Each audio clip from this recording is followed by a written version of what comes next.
오늘 함께 나누고자 하는 말씀의 주제는 두렵지 않습니다 라는 주제입니다. 우리 함께 주제를 따라해 보실까요? 시작! 두렵지 않습니다.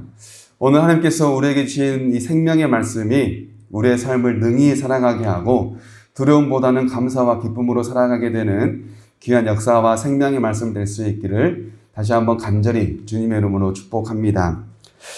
여러분은 무엇을 근심하고 사시나요?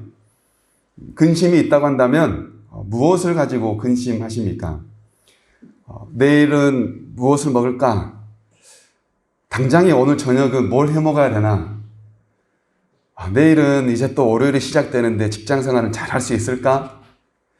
우리 자녀들이 이제 또 학교에 가면 아무 탈 없이 건강하게 잘 지내야 될 텐데, 내일 또 한 주가 시작되는데 무사히 잘 해야 될 텐데, 이렇게 대부분 우리가 고민하고 있는 부분들 대부분 보면요, 내일이에요. 그래서 우리가 고민하는 건 실존적 고민보다는 허상적 고민에 가깝습니다. 실체에 대하여 고민하기보다는 실체이지 않은 허상의 문제를 가지고 고민을 한다라는 거죠.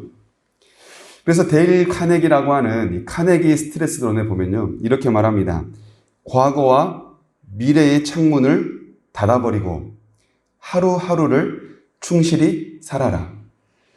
과거와 미래의 창문을 닫아버리고 하루하루를 충실히 살아라. 과거와 미래는 필요 없다라는 말이 아닙니다. 사람들이 갖는 대부분의 스트레스와 사람들이 갖는 대부분의 고민, 그리고 근심, 걱정, 염려, 두려워하는 그런 모든 문제들은 현재 오늘 있는 일들보다는 과거에 있었던 일, 그리고 앞으로 일어날 일, 현재와 무관한 일들로 많은 사람들이 그렇게 스트레스를 받으며 고민하고 근심하며 걱정하며 사니, 그런 문제들은 다 냅두고 오늘 나에게 주어진 일을 잘 감당하며 힘써 최선을 다해 살아라. 그래서 과거와 미래의 창문을 닫아버리고 오늘 현실에 충실해라 라는 말입니다. 그리스도인으로서 살아간다는 것, 많은 고민이 되고 또 많은 근심이 되고 많은 걱정과 염려가 되는 부분들이 상당수 있습니다. 왜냐하면 세상은 그리스도인들을 그냥 내버려 두지 않거든요. 어떻게 해서든 넘어지게 만들고 어떻게 해서든 실패하고 좌절하게 만들려고 하는 것이니 이 세상 가운데서 그리스도인으로 산다는 건 그리 녹록지 않는 일이에요. 오늘 본문에 보면 제자들도 근심에 쌓여 있다라고 말합니다. 그래서 주님께서 말씀하세요. 근심하지 말라. 아무것도 근심하지 말고 하나님을 믿고 또 나를 믿어라. 우리 주님께서는요, 근심하는 대신 믿어라 라고 말해요. 근심할 바에는 차라리 나를 믿어라. 근심하지 말고 나를 믿어라. 여러분, 이 말은요, 근심을 이길 수 있는 방법 또는 어떻게 하면 이 근심을 잘 견뎌낼 수 있는가 하는 그 방법, 이것은 바로 뭐라는 거예요? 예수님을 믿는 거라는 거예요. 예수님을 믿을 때 근심이 사라지고 예수님을 믿는 것이 근심을 치료하는 유일한 약이 된다라는 말씀으로 오늘날 우리가 적용하여 해석을 해볼 수 있겠습니다. 제자들은 왜 근심했을까요? 뭐 때문에 근심했겠습니까? 그동안에 함께 지내왔던 예수님께서요, 종종 말씀하셨던 게 있어요. 내가 곧 죽는다. 나 이제 간다. 그런데 너희 중에 한 명이 나를 팔 거야. 너희 중에 한 명은 나를 배반할 거야. 그동안에 함께했던 예수님이 제자들에게 떠난다고 말씀하시고 죽는다고 말씀하시고 핍박과 고난을 받으실 거라 말씀하시고 심지어는 사랑한다라고 말하는 제자들에게 예수님을 버리고 떠나고 심지어 예수님을 팔고 예수님을 배반할 거라고 말씀하는 거예요. 그러니 그들의 마음 가운데 근심이 쌓입니다. 그런데 더 근심이 되는 건 뭐냐면 이제 예수님이 떠나면 예수님이 떠난 이 세상을 어떻게 그리스도인들이 유대사회 속에서 살아내느냐예요. 그동안에 핍박받아왔던 예수님의 모든 핍박이 이제는 우리를 향하지 않겠습니까? 예수님이 떠나고 나면 유대 사회로부터 받아왔던 수많은 핍박과 조롱들이 이제는 우리를 겨냥할 겁니다. 제자들을 겨냥할 거예요. 그냥 내버려 두지 않을 거예요. 제자들의 리더가 사라졌으니 제자들을 그냥 내버려 두겠습니까? 그래서 제자들은요, 예수님이 떠난 자리에 이제 우리가 핍박을 받겠구나. 예수님이 떠나고 나면 그동안 모든 것을 다 도맡아서 핍박과 고난을 당하셨던 그 모든 것들이 이제는 고스란히 우리에게로 향하고 돌아오겠구나 라고 하는 세상이 주는 핍박과 고난에 대한 그 두려움이 너무나 컸던 거예요. 그러니 예수님이 떠난다는 그 말씀에, 예수님이 너희들 중에 누가 나를 팔 것이고 나를 배반하실 것이라는 그 말씀에 근심되지 않을 수가 없었던 겁니다. 세상에서 그리스도인으로 산다는 것, 세상에서 예수님을 믿는 제자로 산다는 것, 그게 너무나 근심이었어요. 그래서 예수님께서 근심하지 말라라고 말씀하시면서 나를 믿어라라고 말씀하시죠. 그리고 나서 나를 믿어 근심해 하지 않는 이유, 너희가 근심하고 있는데 근심하지 마. 왜냐하면 너희가 근심하지 않을 이유가 있어. 너희가 근심하지 않고 나를 믿어야 되는 이유가 있어. 그게 뭐냐면 이라고 설명하는 게 바로 2절부터 시작되는 거예요. 자, 첫 번째로, 그러면 예수님께서는 왜 근심하고 있는 제자들에게 근심하지 마, 나를 믿어 라고 말씀하실까요? 첫 번째인데요, 2절부터 3절입니다. 오늘 본문인데요, 우리 성경을 펴서 오늘 본문에 있는 2절, 3절 우리 함께 읽어보겠습니다. 시작. 내가 아버지 집에 거할 곳이 많도다. 그렇지 않으면 너희에게 일렀으리라. 내가 너희를 위하여 거처를 예비하러 가노니 가서 너희를 위하여 거처를 예비하면 내가 다시 와서 너희를 내게로 영접하여 나 있는 곳에 너희도 있게 하리라. 아멘. 예수님께서 제자들에게, 근심하고 있는 제자들에게 근심하지 마. 왜냐하면 내가 너희를 위하여 거처를 예비하러 아버지의 집에 간다. 아버지의 집에는 너희가 거할 곳이 많다. 라고 말씀하시면서요, 3절 마지막 후반부에 뭐라고 말씀하세요?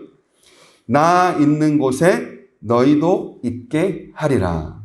이게 바로 2절과 3절의 가장 핵심되는 구절이에요. 오늘 본문 중에 가장 핵심이라고 할 수도 있겠습니다.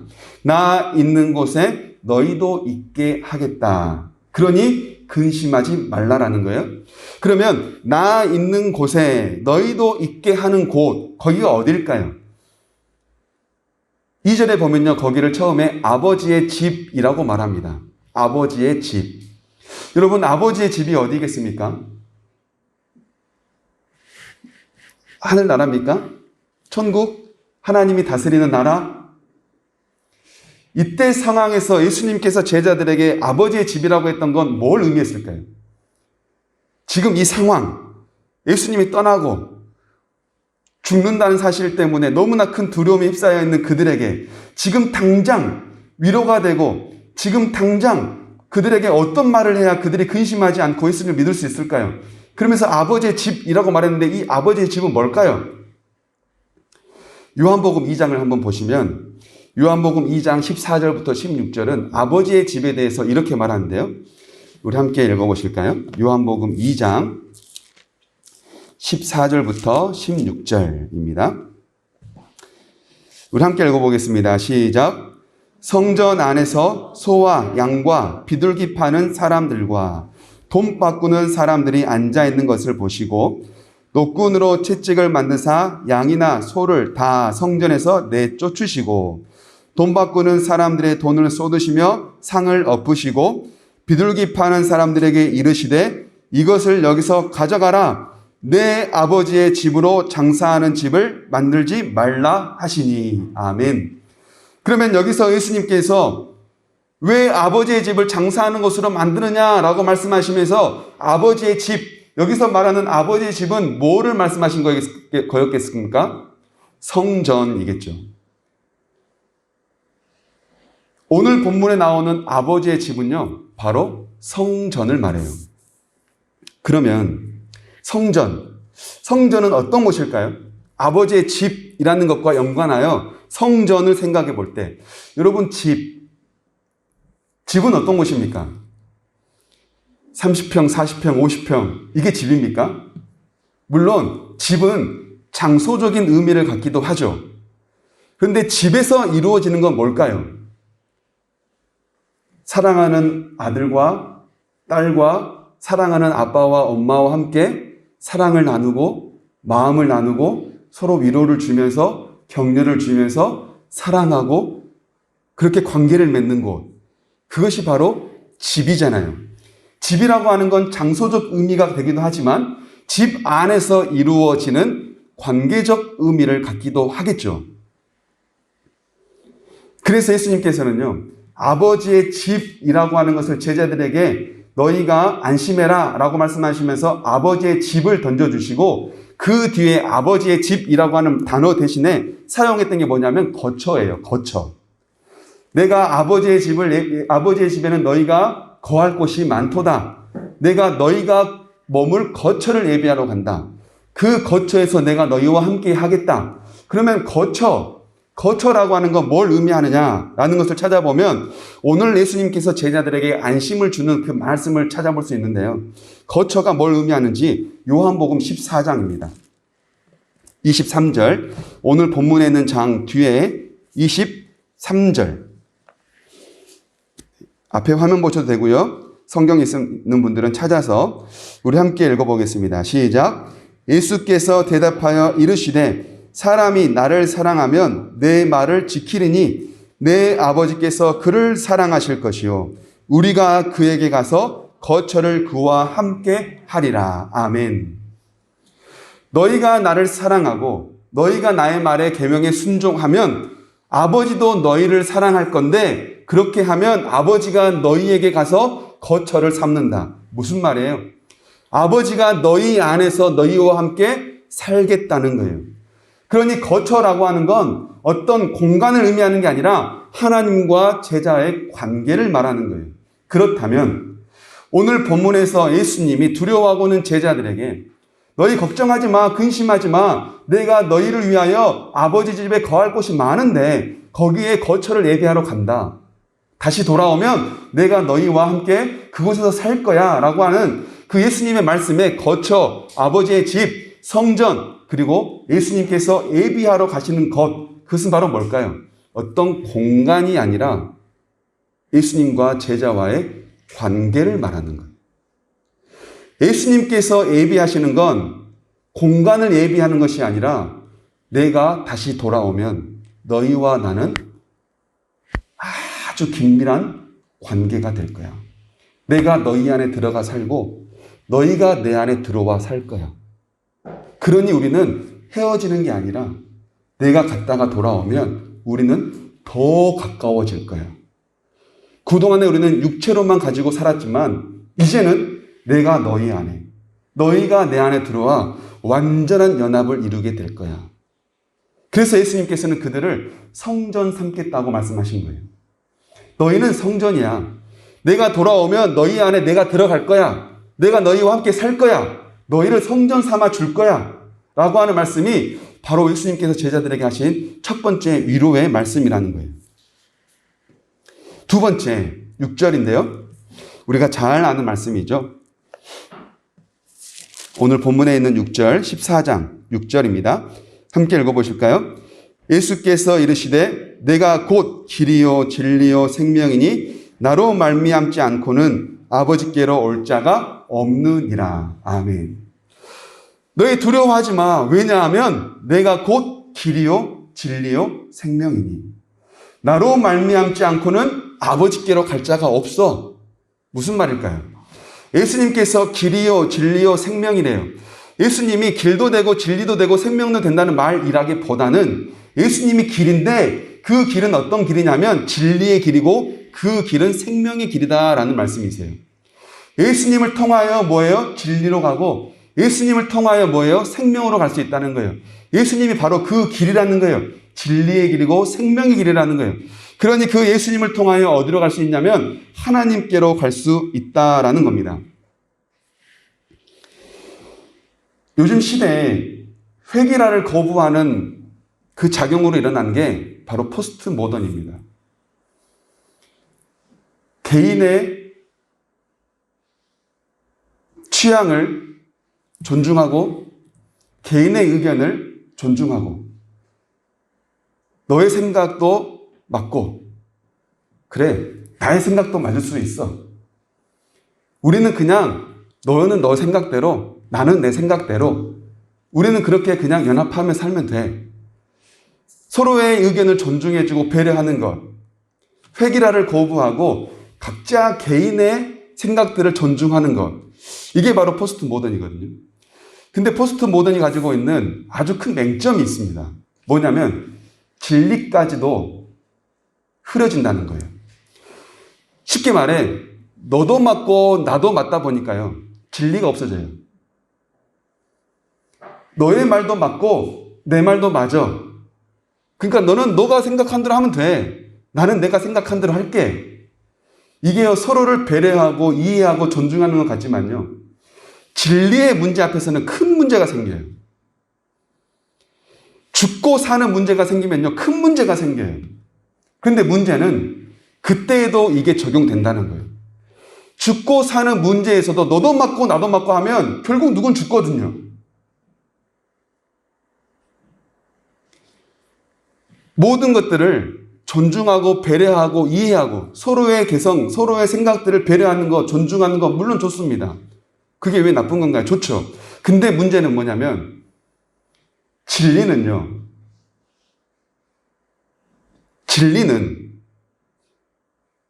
모든 사람들에게 공통된다는 거예요.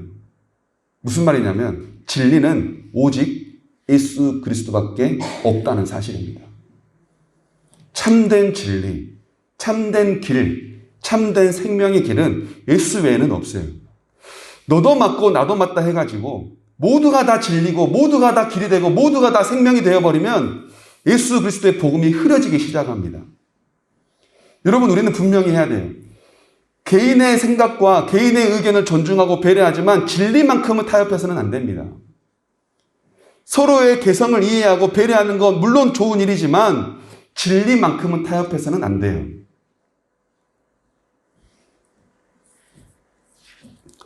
서로의 의견에 있어서 존중하고 배려할 수 있어도 무엇이 진리고 무엇이 길인지, 무엇이 진정한 생명의 길인지만큼은 우리는 분명히 해야 합니다. 예수님께서 말씀하신 내가 곧 길인데 나를 통하여 진리로 가고 나를 통하여 생명을 알 수 있다 하신 이 진리의 말씀, 예수님을 통해서만 하나님께, 예수님을 통해서만 구원을 간다고 한 사실만큼은 결코 그 어떤 문제 앞에서도 타협하거나 우리가 개인의 생각들을 취향을 존중할 수 없다는 문제입니다. 그러니 오직 예수 그리스도가 길이요 진리요 생명이다라고 하는 사실, 예수님을 통해서만 하나님께로 갈 수 있다라는 사실을 우리는 반드시 기억해야 합니다.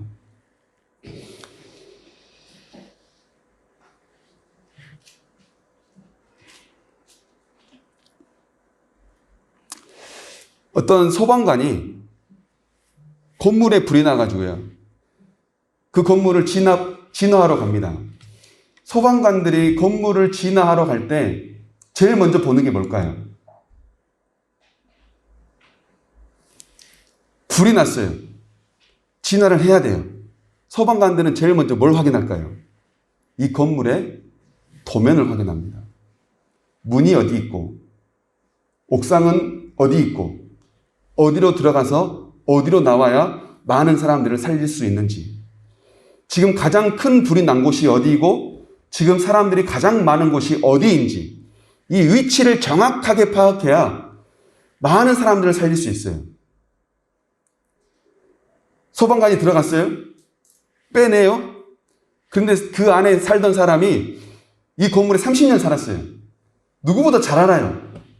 소방관에게 말하는 거예요. 소방관님, 거기로 가면 안 돼요. 우리 여기로 가야 돼요. 이 길이 더 빨라요. 어디가 맞겠습니까?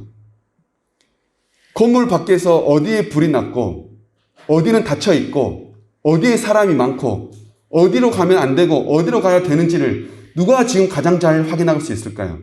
소방관입니다. 불구덩이 안에 들어있는 사람은요, 어디로 가야 되는지 몰라요. 자기가 그 건물에 30년, 100년 살았다고 해도요, 이미 불 안에 들어가 있으니까요, 이미 사리는 흐려져 있어요. 어디로 가야 되는지 잘 알 것 같지만 사실은 잘 몰라요. 예수님께서 이 세상에서 우리를 구원하는 건 역시 마찬가지입니다. 우리는 이 세상 어두운 그리고 이 세상 불구덩이 속에 들어 있습니다.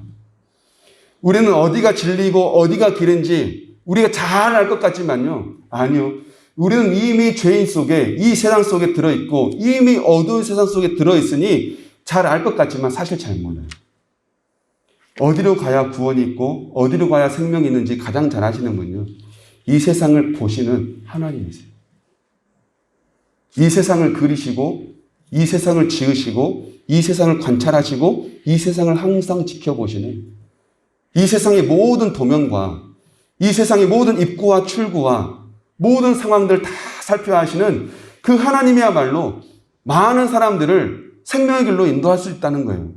그렇다면 누구를 쫓아가야겠습니까? 누가 일러주는 길을 가야겠습니까? 바로 예수님이에요. 세상을 지으시고 세상을 만드신 하나님이 말씀하신 그 길이야말로 우리가 이 어두운 세상 가운데 살아갈 수 있는 유일한 길이라는 거예요. 여러분, 예수님만이 길이요 진리요 생명이십니다. 여러분, 이건 변함이 없어요. 절대 변함 없어요. 서로 존중하고 배려하고 사는 것 좋습니다. 그러나 진리만큼은 변하지 않아요. 진리만큼은 타협해서도 안 돼요. 이것이요, 우리 가정에서도 실현돼야 돼요. 우리 자녀들의 신앙 교육에서도 실현돼야 됩니다. 우리가 살아가는 직장에서도 실현돼야 돼요. 답답해 보이고 깝깝해 보이고 융통성 없어 보여도요, 진리는 변하지 않습니다. 진리를 진리라고 말하는 것, 그게 답답한 겁니까? 융통성 없는 겁니까? 아니요. 그게 사실인 거예요. 그게 진실인 거예요. 진리를 진리라고 말하는데 왜 그게 융통성이 없는 거예요? 진리를 말할 수 있는 용기인 거죠. 오직 길이요 진리요 생명 되시는 그 예수님의 진리 앞에 그 어떤 것도 끼워 넣지 않고 순전하게 예수님을 그렇게 모시며 사는 우리 모두가 될 수 있기를 간절히 원합니다. 이처럼 오늘 말씀을 통해서 예수님께서 주시는 건 제자들에게 두려워하지 마. 내가 너와 함께해. 아무것도 두려워하지 마. 라고 말씀하시는 예수님의 두려워하지 말라, 근심하지 말라라고 하는 근거는요, 예수님과의 연합이 있기 때문입니다. 내가 너희들을 위하여 함께 연합할 그 귀한 곳을 마련하러 가니 너희는 아무것도 두려워하지 말라. 제자들이 이 어두운 세상 살지만 두려워하지 않을 유일한 근거는 하나님이 나와 함께 하시기 때문이에요. 그래서 두렵지 않습니다 라고 하는 이 제목 앞에는 꼭 붙어야 되는 문장이 있어요. 하나님이 나와 함께 하시니 두렵지 않습니다. 우리 한번 따라해 보실까요? 하나님이 나와 함께 하시니 두렵지 않습니다. 시작. 하나님이 나와 함께 하시니 두렵지 않습니다. 아멘, 아멘. 어두운 세상에서 성도로 살아낸다는 것 결코 쉽지 않습니다. 근심이 쌓이죠. 두려운 일이죠. 주님께서도 그걸 아세요. 이해하지 못하시는 건 아니에요. 그래서 알기 때문에 두려워하지 마 라고 말씀하시면서 책망하고 질책하고 다그치기보다는 너희가 왜 두려워하지 말아야 되는지를 설명을 해주시지 않겠습니까? 그리스도인으로 산다는 것 두려운 일입니다. 그런데 왜 우리가 두려워하지 않을 수 있냐면 오늘 예수님께서 제자들에게 주신 말씀처럼 하나님과 하나 되기 때문이에요. 하나님과 연합되기 때문이에요. 그리고 성도와 연합되기 때문이에요. 여러분, 연합이라고 하는 것, 하나됨이라고 하는 것, 이거 두려움을 이길 수 있는 힘이 됩니다. 이민을 가면 사이가 좋지 않은 가족들도요, 사이가 굉장히 가까워진대요. 모든 게 낯설고 모든 환경이 어렵다 보니요, 마음 터놓고 이해할 수 있는, 말할 수 있는 사람들이 가족이 전부거든요. 힘든 과정들을 함께 겪다 보면 물론 관계가 더 틀어지기도 하지만 그래도 관계가 가까워지는 게 통상적인 일이에요. 군인들 보세요. 훈련이 잘 돼가지고 똘똘 뭉친 군인들 생각해 보십시오. 두려울 게 없습니다. 하나가 돼가지고요, 그 힘을 가지고 있는, 그 내구성을 가지고 있는 군인들은요, 그 어떤 것도 두렵지 않아요. 저는 저 청소년들 보면서요, 저 청소년 때 생각하거든요. 335 막 몰려다니고 할 때. 그때 어딜 다녀도요, 두려운 게 없어요. 태훈아, 두렵지 않지? 태훈이가 혼자 왔으면 두려웠을 거야. 친구가 6명 있으니까 안 두려운 거예요. 혼자 있으면 두려워요. 그런데요, 마음을 나눌 사람들이 함께 있으면요, 두렵지 않는 거예요. 그게 바로 연합의 힘이에요. 두려움을 이길 수 있는 건요, 하나됨이에요. 그래서 예수님께서요, 세상에 남아있는 제자들을 위해서 기도하신 게 뭔 기도세요? 세상에 남아있는 제자들을 위하여 하나님, 이들이 이제 남아있습니다. 이들이 두렵지 않도록 신앙을 잘 지킬 수 있도록 하나님 도와주세요 라고 하면서 예수님이 하나님에게 간구했던 기도 제목이 있습니다. 그게 바로 하나됨인데요. 요한복음 17장 11절부터 우리 함께 찾아보실까요? 요한복음 17장 11절입니다. 네, 앞에 화면에도 있고요. 우리 함께 읽어보실까요? 시작. 나는 세상에 더 있지 아니하오나 그들은 세상에 있사옵고 나는 아버지께로 가옵나니 거룩하신 아버지여 내게 주신 아버지의 이름으로 그들을 보전하사 우리와 같이 그들도 하나가 되게 하옵소서. 아멘. 예수님께서 기도하신 거예요. 하나님 아버지, 저 이제 갑니다. 그런데 이제는 이들만 남습니다. 이들이 신앙을 잘 지킬 수 있도록 보존해 주시되 하나 되게 해 주십시오. 이들이 신앙이 흐려지지 않고 흐트러지지 않도록 하나 되게 해 주십시오 라고 기도하는 거예요. 또 20절부터 21절인데요. 요한복음 17장 20절부터 21절 여기도 함께 읽어봅니다. 시작. 내가 비옵는 것은 이 사람들만 위함이 아니요 또 그들의 말로 말미암아 나를 믿는 사람들도 위함이니 아버지여 아버지께서 내 안에 내가 아버지 안에 있는 것 같이 그들도 다 하나가 되어 우리 안에 있게 하사 세상으로 아버지께서 나를 보내신 것을 믿게 하옵소서. 아멘. 세상에만 남아있는 제자들을 위하여 사랑하는 마음으로 간절한 마음으로 하나님께 기도했던 예수님의 기도 제목이 뭐냐면 하나님, 이제는 이 세상에 제자들만 남았습니다. 어떡합니까? 두려워합니다. 근심이 가득합니다. 하나님, 어떻게 하면 좋을까요? 하나님, 제가 빕니다. 이들이 이 세상을 살면서 신앙을 잃어버리지 않도록 보존하여 주십시오. 그러기 위하여 하나가 되게 해 주십시오. 아버지와 성령님과 내가 하나인 것처럼 이들도 하나가 되게 해 주십시오. 예수님께서 제자들을 위하여 기도했던 게 바로 하나됨이었어요. 그 하나됨으로 말미암아 연합의 힘이, 하나됨의 힘이 신앙을 지킬 수 있는 힘, 유일한 힘이 되기 때문입니다. 여러분, 우리는 어떻게 하나 될 수 있습니까? 어떻게 하면 우리가 하나 될 수 있을까요? 하나됨이 뭘 의미할까요? 에베소서 4장 3절인데요. 우리 함께 읽어보겠습니다. 에베소서 4장 3절, 2절, 3절. 에베소서 4장 2절, 3절. 함께 읽어봅니다. 시작. 모든 겸손과 온유로 하고 오래 참음으로 사랑 가운데서 서로 용납하고 평안에 매는 줄로 성령이 하나 되게 하신 것을 힘써 지키라. 아멘. 부르심을 받은 자들아, 누구예요? 교회를 말해요. 부르심을 받은 자들아, 오늘날 성도를 말해요. 너희는 부르심을 받은 자로 합당하게 살아라. 그것은 바로 뭐냐면 겸손하고 온유하고 오래 참고 사랑 가운데서 서로 용납하고 평안에 매는 줄로 하나 되게 하신, 성령이 하나 되게 하신 그것을 힘써 지키라. 성도들이 하나 되는 모양은 바로 겸손과 온유와 오래 참음과 사랑과 용납이에요. 그런데 이것을 누가 가능하게 하세요? 성령님이 가능하게 하신다는 거예요. 생각이 다르고 삶의 환경이 다르고 우리가 쫓는 진리 예수 그리스도는 하나이지만 여전히 우리는 나라고 하는 존재가 있기 때문에 그것을 굽히지 않으면 하나 되는 게 쉽지 않아요. 내 배 아파서 낳은 내 자식도 엄마 아빠와 하나가 안 되는데 그럴 수 있겠잖아요.